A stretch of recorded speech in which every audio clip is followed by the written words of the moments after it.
The room felt larger than it really was.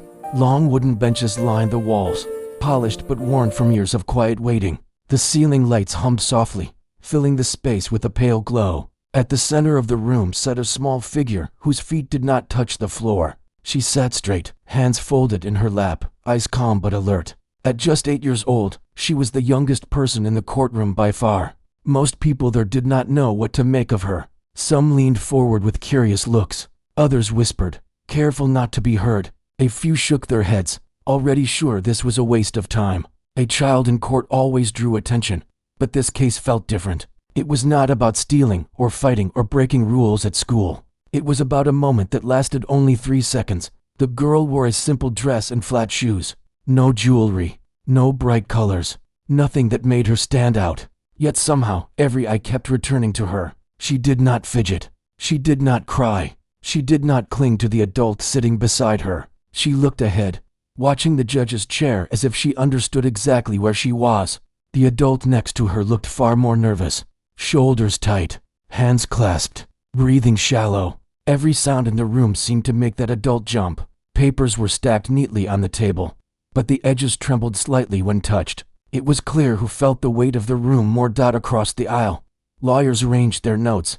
One side believed this case should never have reached a courtroom. The other believed rules had been broken and needed to be defended. Both sides agreed on one thing, though neither would say it out loud. The girl did not look like someone who belonged here. People expected children to be noisy, restless, afraid. This one was none of those things. The judge had not yet entered, and the room waited in a kind of stretched silence. A clock ticked loudly on the wall. Each second sounded heavier than the last. Somewhere near the back, a phone buzzed and was quickly silenced. The girl's eyes flicked toward the sound, then back to the front. She remembered details. She always did. This case had started weeks earlier, far from this courtroom, in a bright hall filled with polished instruments and nervous parents.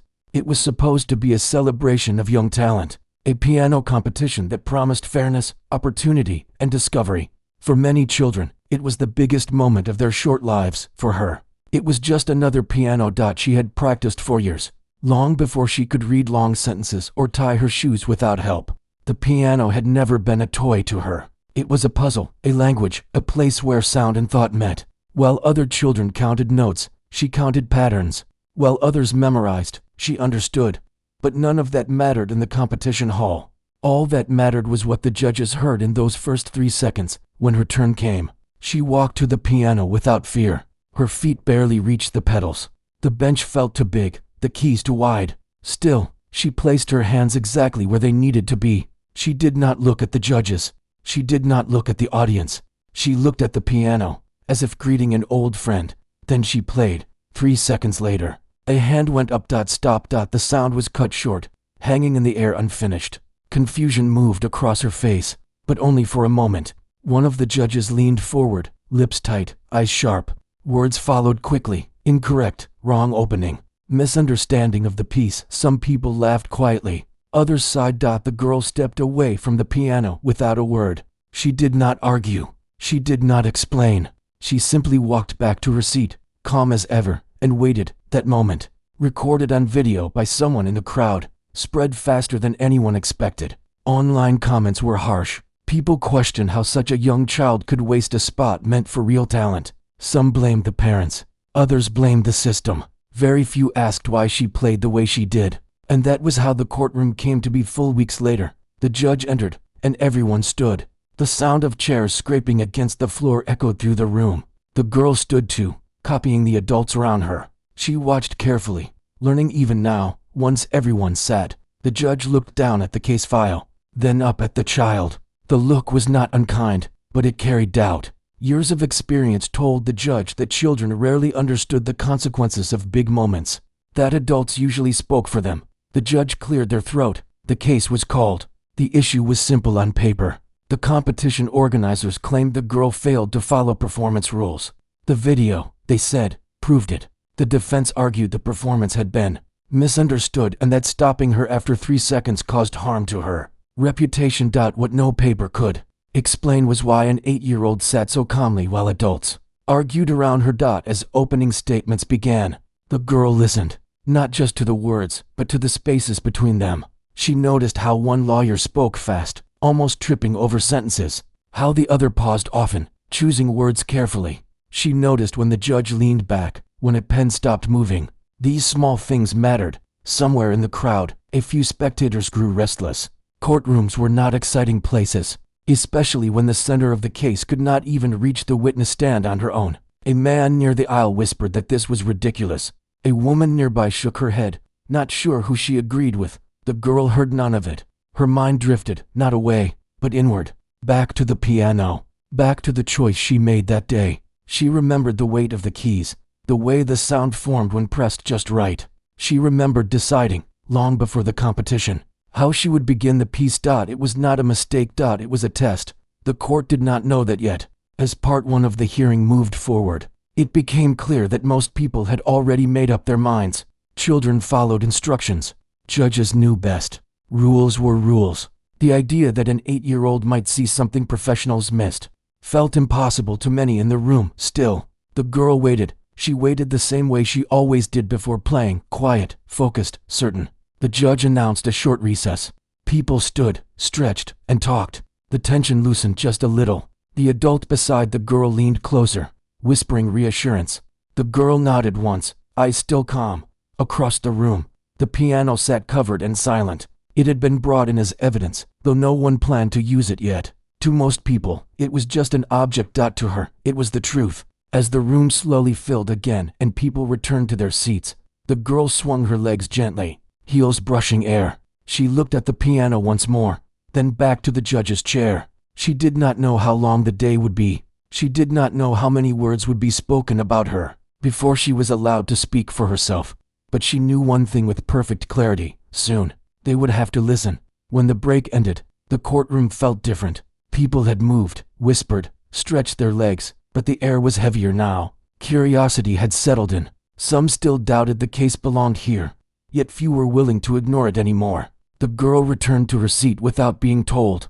She adjusted herself carefully, smoothing her dress the way she always did before focusing on something important. The adult beside her leaned in again, whispering soft words meant to calm nerves. The girl listened politely, then nodded. Her attention drifted back to the front of the room. The judge reviewed notes, flipping pages slowly. Each sound echoed. The lawyers stood ready. One cleared their throat and began explaining the competition rules in careful detail. Time limits, proper openings, respect for original composition. It all sounded very official, very correct. As the words filled the room, the girl stared at the floor, tracing patterns in the wood with her eyes. She was listening, but not the way adults expected children to listen. She was filtering, sorting, comparing what was said with what she knew. The lawyer played the video. The screen lit up. There she was, smaller, seated at the piano. The same calm posture, the same steady hands. 3 seconds passed. Then the stop, the sharp sound of interruption. A murmur moved through the room. Some people leaned closer. Others crossed their arms, feeling their original judgment settle back in place. To them, the clip showed exactly what they believed. A child playing something wrong. The lawyer paused the video right after the stop. These 3 seconds, they said, pointing at the screen, are the reason we are here. The performance clearly failed to follow the structure of the piece. The girl glanced up at the frozen image of herself. She remembered how the bench felt that day, how the lights were brighter than usual, how she had felt no fear, only focus. Another lawyer stood to respond. Their voice was calmer, slower. They did not argue yet. Instead, they asked the court to watch the video again. This time, without stopping at the interruption, the clip played.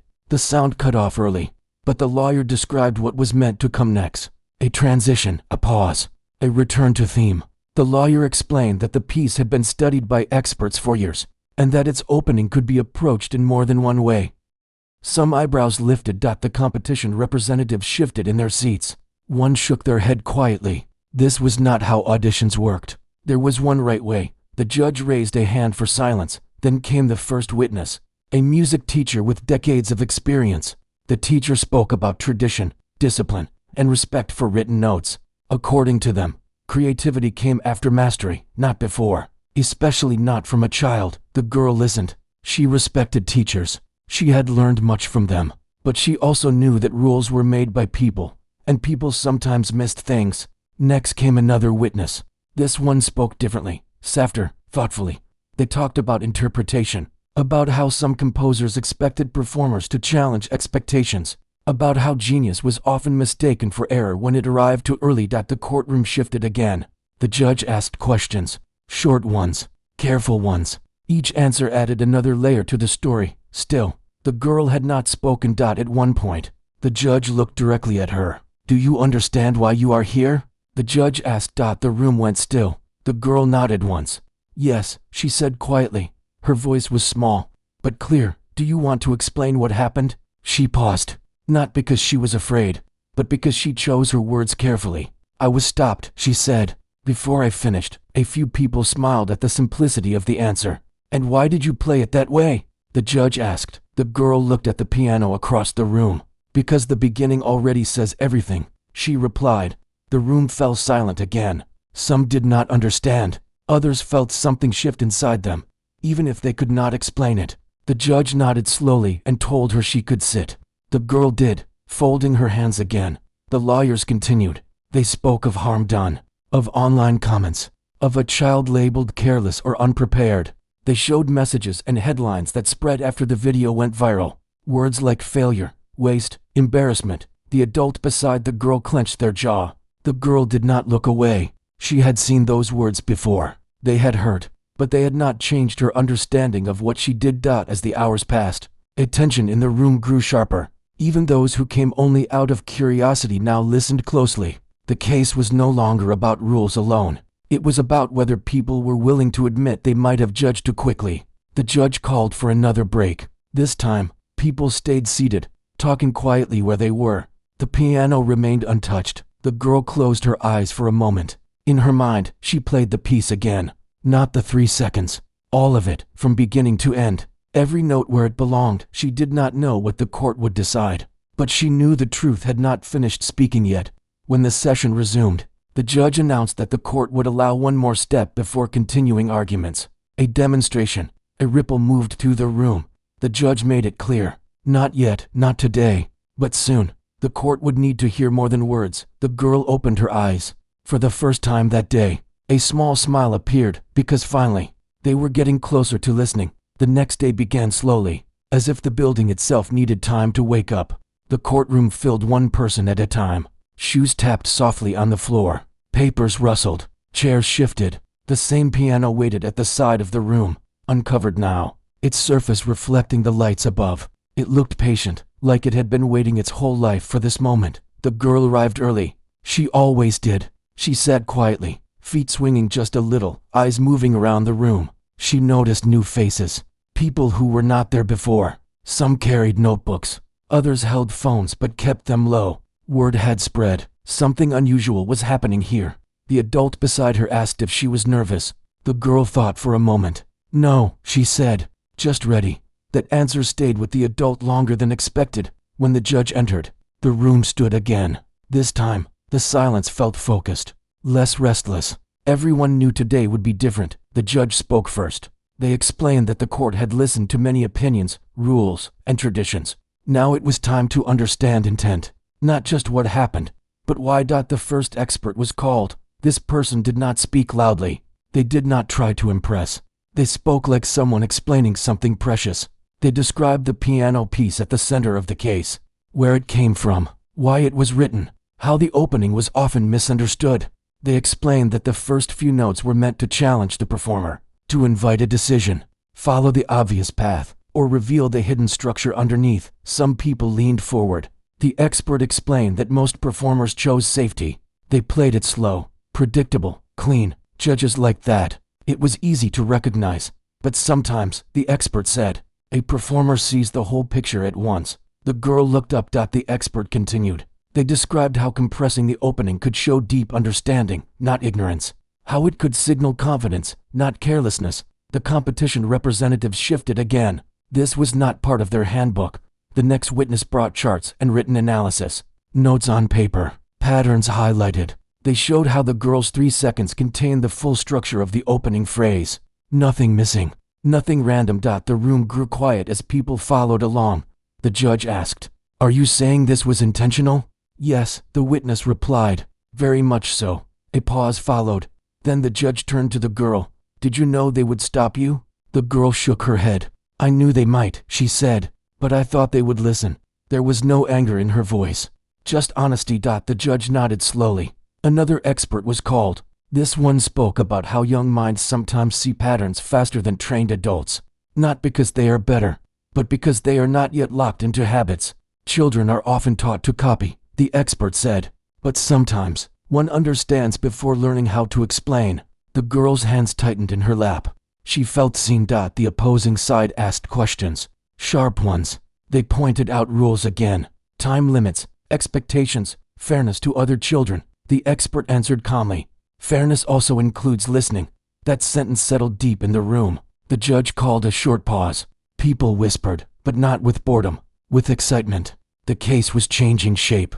The girl stood and walked slowly toward the water fountain with the adult beside her. She drank carefully, not spilling a drop. Her reflection in the metal surface looked small, but her eyes looked steady. Whatever happens, the adult said softly, I'm proud of you. The girl nodded. I know. Back in the courtroom, the judge announced the next step. The demonstration would happen now. A soft gasp moved through the crowd. The judge explained the rules clearly. No interruption, no time limit. The girl would be allowed to play as she chose. The adult looked at her, searching her face. She smiled again. Just a little. The girl stood and walked toward the piano. Each step echoed. She climbed onto the bench, adjusted it, and sat. For a moment, she did nothing. Not a sound, not a movement. The room waited. Then her fingers touched the keys. She did not rush. She did not perform for the crowd. She played for the music. The opening flowed, clear and confident. The compressed beginning made sense now, leading naturally into the full piece. The notes rose and fell like a conversation that knew exactly where it was going. People forgot they were in a courtroom. Some closed their eyes. Others held their breath. A few wiped tears they did not expect. The girl played every note with care, but also with freedom. Her hands moved easily, as if the piano was not an object, but an extension of her thoughts. When the final note faded, no one spoke. The silence was not awkward. It was full. Then the judge stood. The entire room followed. The judge thanked the girl and asked her to return to her seat. As she did, a few people smiled at her, not out of pity, out of respect. The judge addressed the court. They spoke about responsibility, about how systems exist to guide, not to silence, about how stopping someone before they finish can change everything. The decision was not announced yet, but something else had already happened. The girl was no longer invisible. As people left the room for the day, conversations buzzed. Reporters typed quickly. Spectators argued softly. Experts debated details. The girl sat quietly, swinging her feet again. She did not feel victorious. She felt complete. She had been heard. And for her, that was enough. The days that followed did not move quickly. They stretched, slow and careful, as if everyone involved understood that rushing now would undo what had just been revealed. The courtroom emptied after the performance, but the sound of the final note seemed to stay behind, resting in the corners of the room. The girl returned to school the next morning like any other day. She carried her bag, lined up quietly, and sat at her desk. Some classmates knew nothing about the court. Others had heard pieces of it from adults whispering at home. A few stared at her with new curiosity. She smiled when spoken to, answered questions when asked, and went back to her work. At lunch, she ate slowly, thinking about the piano. Not the courtroom piano, but the one at home. The familiar one with slightly worn keys and a bench that squeaked when she shifted her weight. That piano had never judged her. It only responded. Meanwhile, outside her small world, the story continued to grow. Short clips from the court performance began to circulate. Not the 3 seconds that caused everything, but the full piece.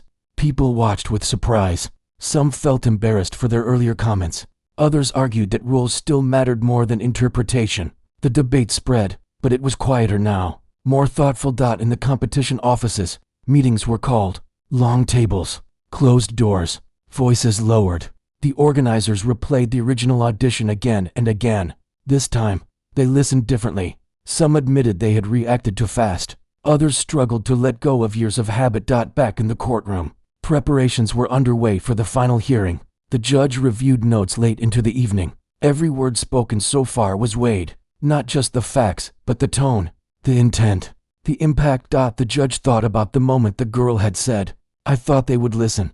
That sentence stayed longer than most legal arguments. When the final hearing day arrived, the courtroom filled faster than before. There were fewer empty seats. People spoke in hushed voices, not because they were told to, but because it felt right. The girl arrived holding the adult's hand, not out of fear, but comfort. She looked around once, then sat. Her legs swung gently, a quiet rhythm she used when thinking. The judge entered, and everyone stood. This time, there was no small talk, no long explanations. The judge made it clear that the court would hear final statements and then decide. The first lawyer spoke about order, about fairness, about how competitions needed structure to protect everyone involved. They acknowledged the girl's talent, but warned against opening doors that could not be controlled. As they spoke, the girl listened without tension. She had heard these concerns before. They did not feel personal. They felt afraid. The second lawyer spoke next. Not loudly, not dramatically. They spoke about responsibility, about adults holding power over children's moments, about how stopping someone too soon could label them forever. They reminded the court that rules were created to serve people, not replace understanding. The judge listened without interruption. Then something unexpected happened. The judge asked the girl if she wanted to say anything more. The room held its breath. The adult beside her looked down, unsure. The girl looked up. She stood. She did not walk to the front. She spoke from where she was. I don't think I broke the rules, she said. I think I showed them early. No one laughed this time. I practiced that piece many times. She continued. I played it slow. I played it normal. But it felt like a question. So I answered it. Her voice did not shake. I didn't mean to upset anyone, she said. I just wanted to be honest with the music. She sat back down. The judge nodded once. Thank you, they said. The court recessed again, this time for deliberation. Hours passed. The girl waited. She drew shapes on a small notepad, circles, lines, patterns. The adult beside her watched the clock. Every minute felt heavier than the last. Outside the courtroom, reporters waited. Not aggressively, patiently. Many had changed their questions over the past days. They were no longer asking who was right. They were asking what this meant. Inside, the judge reviewed everything once more. The rules, the intent, the harm done by stopping a child in front of an audience, the harm done by refusing to reconsider. The judge understood something now. This was not about a piano piece. It was about listening. The court reconvened as the light outside began to fade. The girl stood again, smaller than the chair behind her, yet steady. The judge spoke carefully, choosing words that would carry beyond the room. They spoke about how systems must remain open to learning, how authority should not fear being questioned, especially by those it is meant to guide, how talent does not always arrive in expected forms. The decision itself was close now, just out of reach. The judge announced that the ruling would be delivered soon. Not today. A quiet ripple moved through the room. Some were relieved, others disappointed. The girl felt neither. She had already crossed the most important line. As people gathered their things, a woman approached the adult beside the girl. She spoke softly, apologizing for words she had written online weeks ago. The adult thanked her. The girl smiled politely. On the way out, the girl glanced back at the piano one last time. It stood silent again, its role complete. That night, at home, she played. No audience, no cameras, no judge. Just the music. And it sounded exactly the way it always had, clear, honest, free. Somewhere, decisions were being finalized, but in that moment, the girl slept peacefully, knowing she had done the only thing she ever meant to do. She had listened, and she had been heard. The morning the decision arrived, the sky was quiet. No rain, no bright sun, just a soft light that made everything feel steady. The girl woke up early, as she usually did. She washed her face, tied her shoes, and ate breakfast without rushing. It felt like a normal day, and she liked that. The adult beside her kept checking the phone. Messages appeared and disappeared. Voices lowered when calls came in. The girl noticed all of it, but she did not ask questions. She had learned that some answers arrived best when given time. When they reached the courthouse, there were fewer people waiting outside. No cameras pushed forward. No loud voices. It felt calmer, almost respectful. Inside, the room filled slowly, like before. But the energy was different. The tension had softened into something quieter.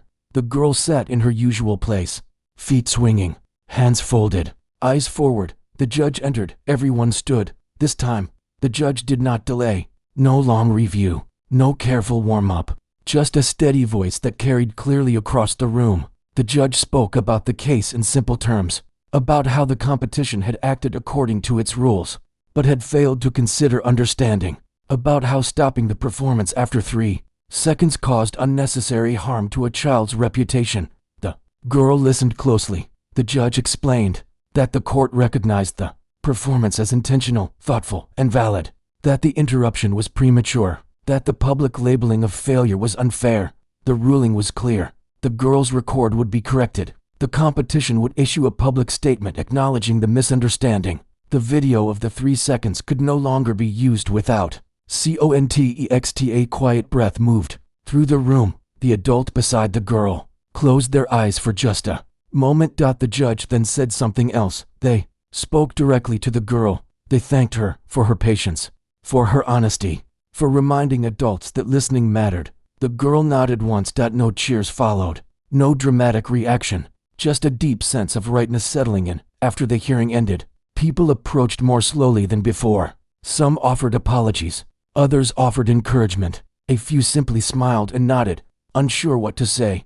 The girl accepted it all politely, then asked if they could go home. Outside, the air felt lighter. The adult laughed for the first time in days. They knelt and hugged the girl tightly. You did it, they said. The girl shook her head gently. We did, she replied. At home, life returned to small things, homework, dishes, evening walks. The piano waited in the corner, quiet and familiar. That night, she played again. Not the competition piece, something softer, something playful, music that wandered and smiled.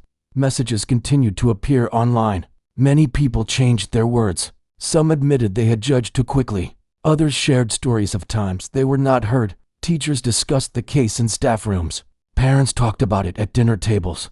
Students asked questions about rules and creativity. The competition organizers released their statement. It was careful, but sincere. They acknowledged the mistake. They promised to review how young performers were evaluated. The girl read none of it. She went to school. She played with friends. She practiced piano when she felt like it. Weeks passed. One afternoon, a letter arrived. It invited her to perform again. No competition, no judges, just a stage and an audience willing to listen.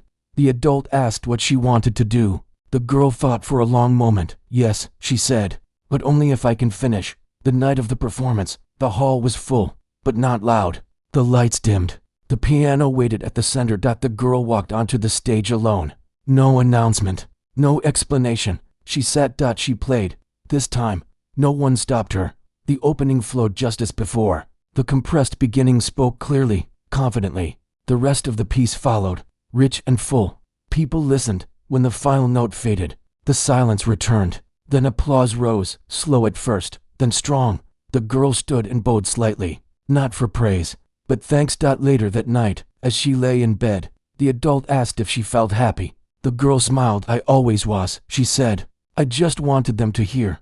The story did not end there. It continued in quiet ways, in how teachers paused before correcting, in how judges listened longer, in how children were allowed to explain. And every time the girl sat at the piano, she remembered the same lesson. Music speaks, but only if someone is willing to listen.